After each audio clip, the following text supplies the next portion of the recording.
আসসালামু আলাইকুম। গরিব থেকে ধনী হওয়ার 3টি গোপন ধাপ যা আপনাকে কেউ বলবে না।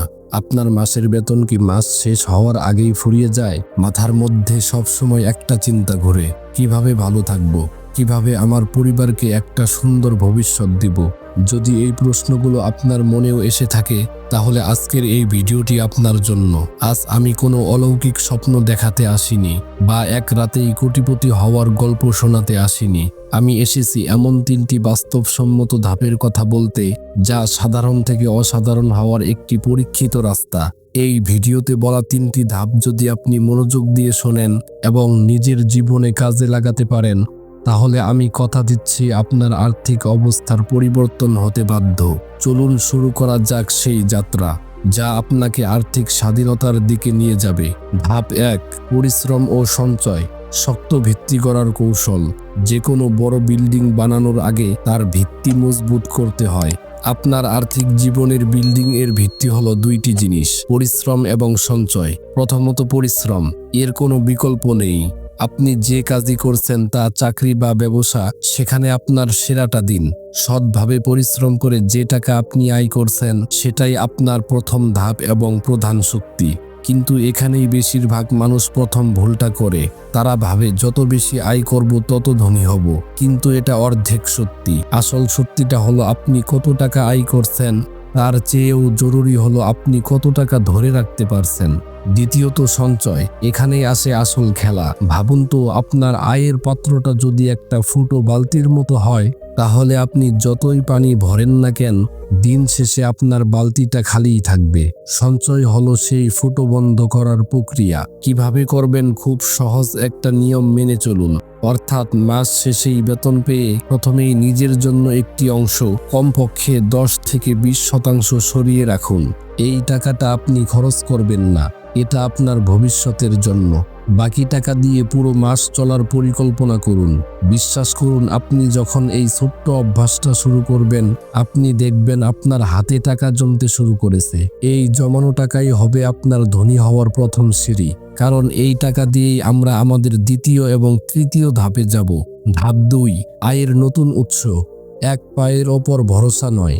একবার ভাবুন তো, আপনার আয়ের উৎস যদি মাত্র একটা হয়, তাহলে আপনি একটা এক পাওয়ালা টুলে বসে আছেন। যে কোনো সময় ধাক্কা লাগলেই পড়ে যাবেন। কিন্তু যদি আপনার টুলের 3-4টি পা থাকে, আপনি অনেক বেশি স্থিতিশীল থাকবেন। আর্থিক জীবনেও ব্যাপারটা ঠিক একই। শুধু একটা বেতনের ওপর নির্ভর করা আজকের দিনে সবচেয়ে বড় ঝুঁকি। তাই আপনাকে আয়ের নতুন উৎস তৈরি করতে হবে। ধাপ 3, বিনিয়োগ ও প্যাসিভ ইনকাম। টাকাকে আপনার কর্মী বানান। এখন আমরা আমাদের যাত্রার সবচেয়ে রোমাঞ্চকর ধাপে চলে এসেছি। আপনার জমানো টাকা এবং নতুন উৎস থেকে জমানো আয়কে এবার আপনার জন্য কাজে লাগাতে হবে। এর নামই হলো বিনিয়োগ ও ইনভেস্টমেন্ট। আর এর ফলাফল হলো প্যাসিভ ইনকাম। প্যাসিভ ইনকাম মানে হলো আপনি যখন ঘুমিয়ে থাকবেন, তখনও আপনার টাকা আপনার জন্য টাকা আয় করবে। কিভাবে শুরু করবেন? শুরুতে ভয় পাওয়ার কিছু নেই। অল্প টাকা দিয়েই বিনিয়োগ শুরু করা যায়। 1, সঞ্চয়পত্র। এটা বাংলাদেশের সবচেয়ে নিরাপদ এবং সহজ বিনিয়োগের মধ্যে একটি। ঝুঁকির পরিমাণ প্রায় 0 এবং নির্দিষ্ট হারে আপনি মুনাফা পাবেন। যারা একদমই নতুন, তাদের জন্য এটা দারুণ একটি শুরু হতে পারে। 2, শেয়ার বাজার। এখানে ঝুঁকি একটু বেশি, কিন্তু লাভের সম্ভাবনাও অনেক বেশি। তবে এখানে না জেনে শুনে বিনিয়োগ করা উচিত নয়। প্রথমে ভালো করে পড়াশোনা করুন, বাজার সম্পর্কে জানুন।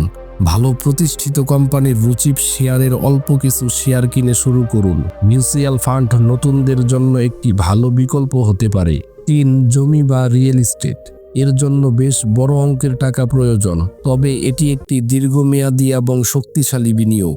আপনার জমানো টাকা দিয়ে ছোট এক টুকরো জমি কিনে রাখলে 10-15 বছর পর তার মূল্য বহুগুণ বেড়ে যাবে।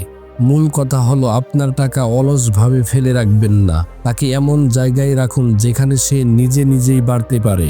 এটাই হলো গরিব এবং ধনীদের মানসিকতার মধ্যে আসল পার্থক্য। গরিবরা টাকার জন্য কাজ করে, আর ধনীরা টাকাকে নিজের জন্য কাজ করায়। তাহলে ধনী হওয়ার গোপন সূত্রটা হলো ধাপ 1, সৎভাবে পরিশ্রম করুন এবং আয়ের একটি অংশ যেভাবেই হোক সঞ্চয় করুন। 2, একটি আয়ের উপর নির্ভর না করে বিকল্প আয়ের উৎস তৈরি করুন। ধাপ 3, টাকাকে বিনিয়োগের মাধ্যমে আপনার জন্য কাজ করাতে পাঠান। এই 3টি ধাপ কোনো রকেট সায়েন্স নয়, কিন্তু এর জন্য প্রয়োজন ধৈর্য, শৃঙ্খলা এবং মানসিকতা। আজই আপনার জীবনের নিয়ন্ত্রণ নিজের হাতে নিন। আপনার আর্থিক স্বাধীনতার যাত্রা আজ থেকেই শুরু হোক। ভিডিওটি যদি আপনার একটু উপকারে এসে থাকে তাহলে একটি লাইক দিয়ে আমাকে উৎসাহিত করুন আর কমেন্টে জানান এই 3টি ধাপের মধ্যে কোন ধাপটি আপনারা আজ থেকেই শুরু করতে যাচ্ছেন। আপনার বন্ধুদের সাথে ভিডিওটি শেয়ার করুন, কারণ জ্ঞান ভাগ করে নিলে বাড়ে।